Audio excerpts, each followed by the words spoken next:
A velocidade média nos dá uma informação muito superficial sobre o movimento. Quando calculamos a velocidade média para um determinado percurso, não significa que a velocidade da partícula nesse movimento teve o mesmo valor durante todo o tempo. Ela pode variar para mais ou para menos. Por exemplo, se digo que a minha velocidade média numa viagem foi de 100 km por hora, esse valor pode ter variado, pois eu posso ter parado o carro, posso ter feito um lanche, posso ter parado para trocar o pneu, ou posso ter alcançado 130 km por hora em algum momento, num trecho para fazer uma ultrapassagem. Em outras palavras, a velocidade média não dá detalhes do movimento estudado. Para que eu saiba a velocidade em cada instante, é necessário definir o conceito de velocidade instantânea. Podemos obter a velocidade instantânea a partir da definição da velocidade média. Vamos ver como é que faz. Para isso, eu vou usar essa tabela aqui, um exemplo prático. Aqui eu tenho uma tabela que tem a posição nessa coluna, e para cada posição dessa partícula, eu tenho o teu tempo correspondente. Tá? Calculando-se a velocidade média, eu faço isso aqui nessa tabela, onde eu pego a definição, que é o deslocamento, dividido pelo intervalo de tempo, e aqui vai estar em metros por segundo. Vamos prestar bem atenção. Agora, eu vou colocar aqui um exemplo. Como é que eu faço, então, para calcular a velocidade média? É um instante qualquer, a posição no instante qualquer, menos a posição no instante anterior, dividido por tempo gasto. Então, se eu colocar aqui, eu escolhi o tempo 5 segundos e a posição onde ele estava, E aqui depois eu escolhi o tempo anterior, 3 segundos, e a posição onde ele estava. Substituindo aqui na formulazinha da velocidade média, eu vou obter esse valor aqui que está na tabela, 32,825. Está aqui, metros por segundo. Se eu continuar fazendo esta continha, em vez de fazer de 5 para 3, fazer agora de 4,5 para 3, depois de 4 para 3, de 3,5 para 3 e assim por diante, até chegar no menor valor aqui, que é 3,005 menos 3, eu vou ter um intervalo de tempo bem menor que 1 segundo. Ou seja, o tempo com o qual estou calculando a velocidade média está diminuindo. E com isso eu vejo uma tendência. Os valores dessa tabela da velocidade tendem a um valor aqui que depois de um tempo começa a ficar o quê? Por volta de 14. Este valor tende a ficar fixo no intervalo de tempo bem curto. Então, se eu tomo o limite da velocidade média com o intervalo de tempo tendendo a um valor praticamente zero, eu tenho o que eu chamo de velocidade instantânea. E essa é a definição. Logo, quando eu calculo a razão entre o deslocamento e o intervalo de tempo, fazendo esse intervalo de tempo tender a um valor muito próximo de zero, o que eu tenho é a velocidade instantânea. Matematicamente, eu posso escrever isso como?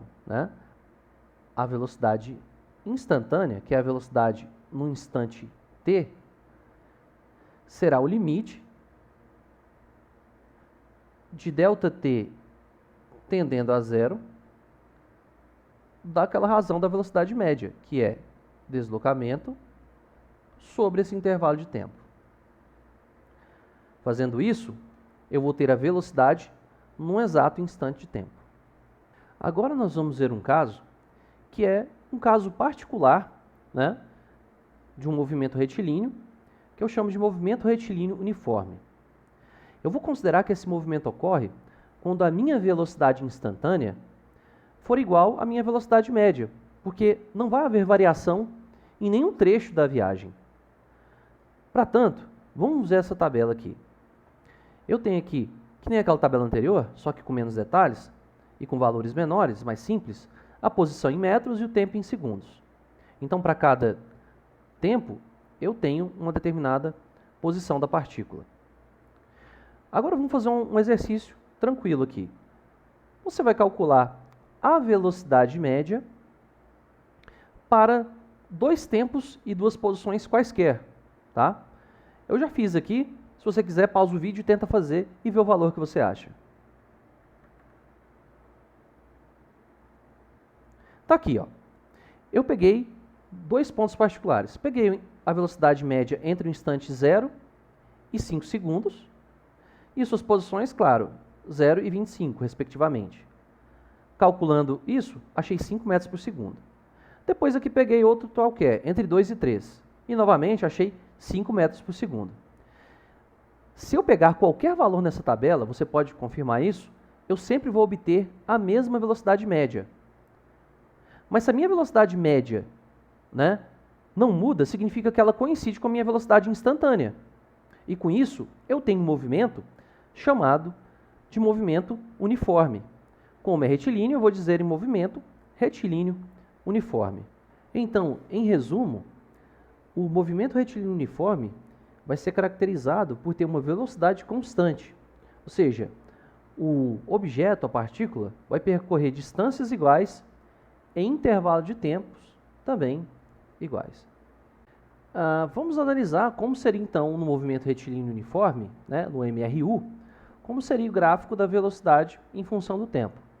Bem, se a velocidade é constante, ou seja, ela não varia com o passar do tempo, ela vai ter um gráfico cuja descrição será uma reta paralela ao eixo do tempo. Ou seja, para todos os tempos, a velocidade sempre terá o mesmo valor. A gente chama isso de função constante. Tá? Bem, e aí eu vou ter dois movimentos aqui diferentes, possíveis. Lembre-se, nossa partícula só pode movimentar sobre uma reta, um movimento retilíneo, ela não pode fazer curvas.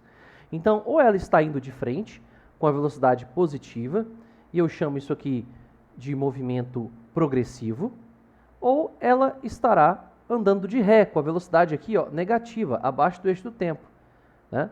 Ou seja, vamos resumir aqui, eu tenho velocidade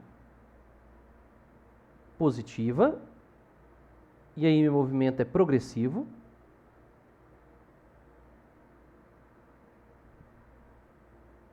E eu terei uma velocidade negativa, quando o meu objeto estiver andando de ré em relação ao meu referencial, claro, né? Ou andando no sentido contrário ao sentido positivo, eu chamo então de movimento retrógrado.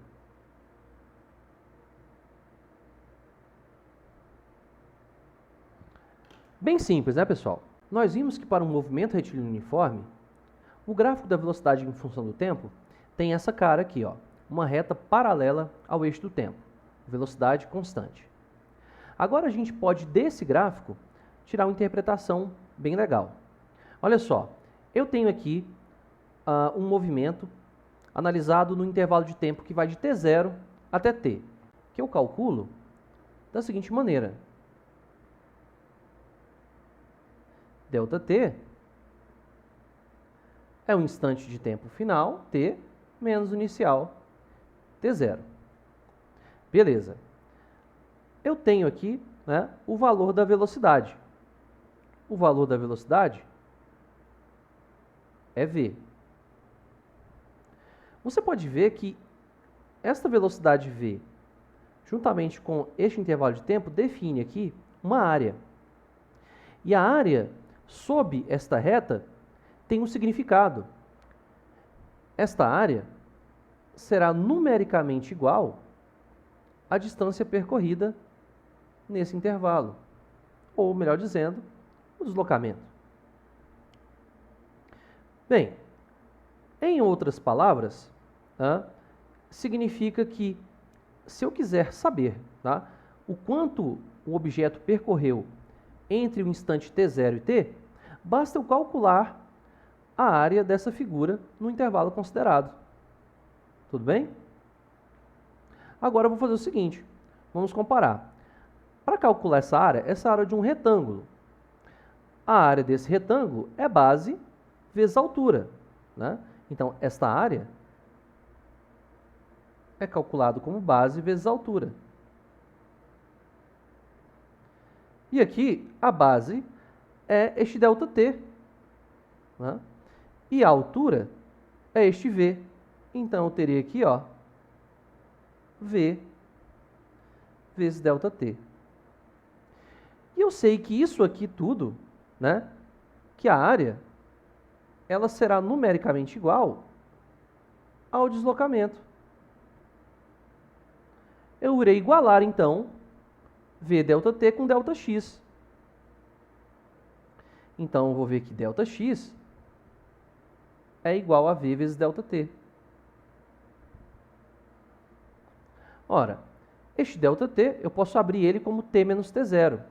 E o ΔX como X menos X0, que seria a posição inicial. Então, isso vai ficar ΔX é X menos X0, ou seja, posição final menos posição inicial, vezes V, que é igual a V vezes ΔT, que é T menos T0. Quando eu estou analisando o movimento, eu posso zerar meu cronômetro, fazendo esse tempo T0 ser zero. Ele é um tempo arbitrário, de modo geral. Então, eu posso colocar isso como zero para facilitar aqui. Feito isso, vou considerar o seguinte agora. Eu vou ter x igual, passo o x0 para o outro lado, mais v vezes t. Então, eu posso escrever isso de uma certa forma, né, que x, em função do tempo, é o x inicial, que é a posição inicial, mais v vezes t. Essa expressão eu chamo de função horária do movimento retilíneo uniforme. Função horária do MRU. Então, para qualquer tempo t que eu tiver, eu saberei a posição do objeto. Basta eu determinar duas coisas, tá? Eu tenho que saber quem é x0 inicialmente, ou seja, que é a minha posição inicial,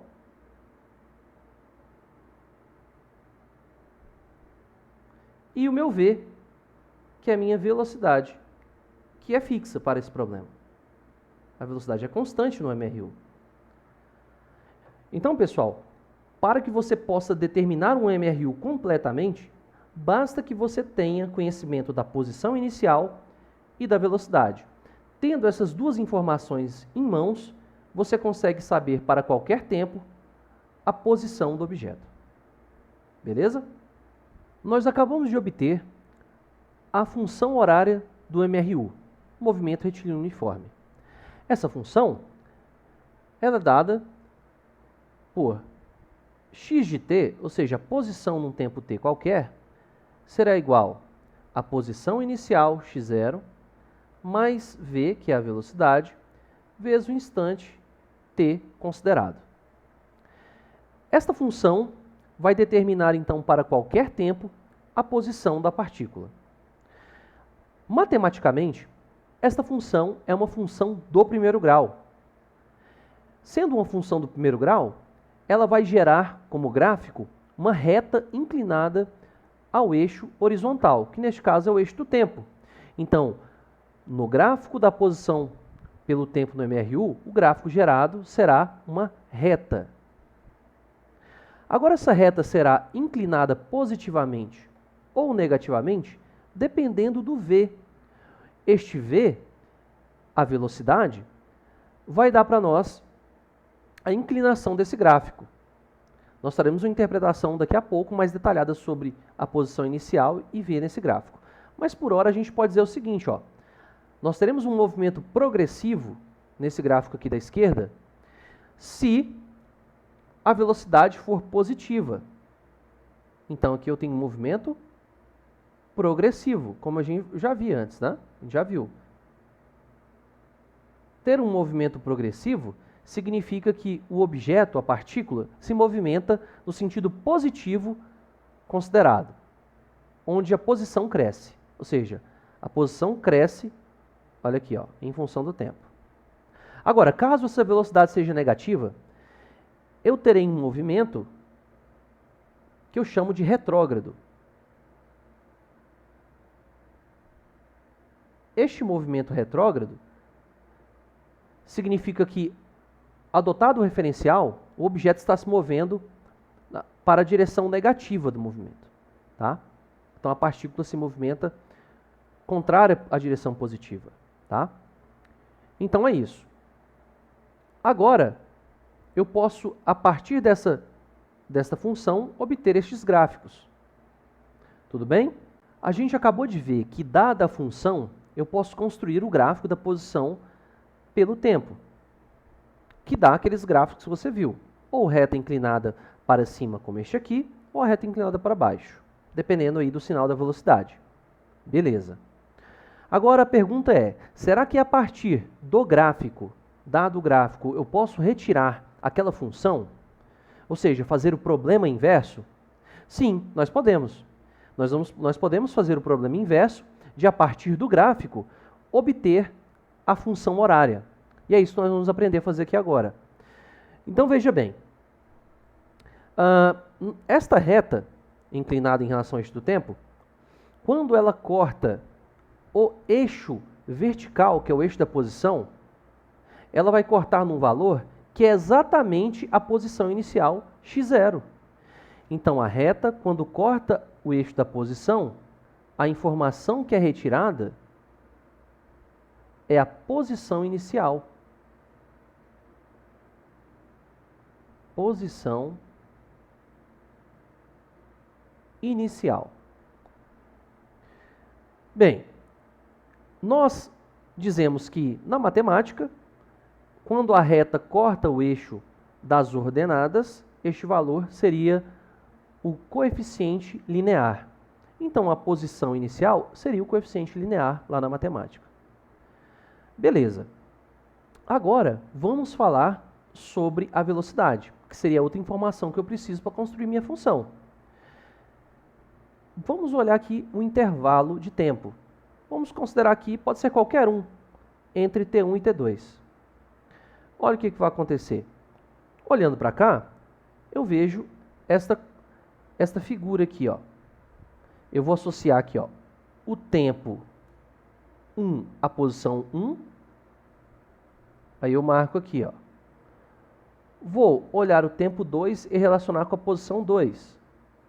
Lembrando que podem ser quaisquer pares aí, T1 e x, ou T2 e x2, tá? Olha só, você pode notar que aqui forma-se um triângulo, né? Vou destacá-lo aqui, ó. Aqui forma-se um triângulo. Tá? Esse triângulo tem uma inclinação, né? Que é causada aqui por essa hipotenusa. Essa inclinação, esse lado aqui é a hipotenusa desse triângulo retângulo. Aí eu posso notar bem, ó, que em relação a este ângulo aqui, o cateto adjacente é este intervalo aqui, ó, de tempo. Isso aqui, este tamanho vale ΔT, que é igual a tempo final menos tempo inicial, T2 menos T1. Agora esse cateto, que é oposto a esse ângulo aqui, né? Nós temos o cateto oposto. Isso aqui é simplesmente, né, ΔX igual a posição final x2 menos a posição inicial x1. Olha só, veja a interpretação. Se eu calcular a tangente deste ângulo θ, o que eu vou encontrar aqui? A tangente de θ é o cateto oposto sobre o cateto adjacente nesse triângulo. Tá? Cateto oposto sobre cateto adjacente. Olha, mas cateto oposto sobre cateto adjacente. Mas fisicamente eu sei que deslocamento sobre o tempo é o quê? Isso me dá a velocidade. Me dá a inclinação da curva. Então, eu digo, né, que deste gráfico, a tangente da inclinação da curva será numericamente igual à velocidade. Então, daqui eu tiro duas informações: posição inicial e velocidade. Assim eu posso construir a minha função. Com isso, então, nós encerramos a análise do movimento retilíneo uniforme. Beleza, pessoal. Valeu.